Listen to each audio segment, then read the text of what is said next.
பாட்ஷா படத்தினுடைய 100வது நாள் விழாவில் பேசுகிறார். அப்போ ஆர். எம். வீரப்பன் தமிழ்நாட்டினுடைய அமைச்சராக இருக்கார். இந்த படத்தினுடைய தயாரிப்பாளர் ப்ரொடியூசர் அந்த மேடையில் அவர் உட்காந்துருக்கிறார். அடுத்த நாள் காலையில் தலைப்பு செய்தியில் அமைச்சரவையிலிருந்து ஆர். எம். வீரப்பன் நீக்கம் முடிஞ்சு பகிரங்கமாக வந்துருச்சு. பகிரங்கமாக அவர் பதவியே போயிடுச்சு. இதை காலை ரஜினிகாந்த் பார்த்ததுக்கு பயங்கர ஷாக்கு. நம்ம பேசின ஒரு வார்த்தைக்காக ஒருத்தர் அமைச்சரவை பதவியே போயிடுச்சு. நம்மளை நம்பி தானே படம் எடுத்தார்.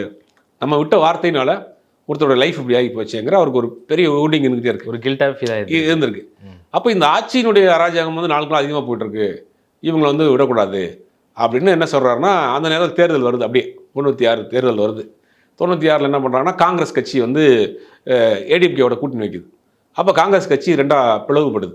என்ன பண்ணுறாங்க, குமரியானந்தன் தலைமையில் அகில இந்திய காங்கிரஸ் கமிட்டி வந்து ஒரு தனியாக நிற்கிது. அங்கே அப்போது தலைவராக இருந்த மூப்பனார் வந்து அதிமுக கூட கூட்டணி சேரக்கூடாதுன்னு சொல்லி அங்கேருந்து வெளியில் வந்து தமிழ் மாநில காங்கிரஸ் அப்படின்னு ஒரு கட்சி ஆரம்பிக்கிறார். 90% முக்கிய நிர்வாகிகள் பூரா மூப்பனார் பக்கம் வந்துட்டாங்க. அந்த காங்கிரஸில் பார்த்தீங்கன்னா குமரியானந்தன் சில பேர் மட்டும் அந்த காங்கிரஸ் இருந்தாங்க. அகில இந்திய காங்கிரஸ், தேசிய காங்கிரஸில். இவர் தமிழ் மாநில காங்கிரஸ்னு கட்சி ஆரம்பிச்சிட்டாரு. இது வந்து கூட்டணி, திமுக கூட்டணி. திமுக, தமிழ் மாநில காங்கிரஸ், கம்யூனிஸ்டுகள், இந்த மாதிரியான கூட்டணி.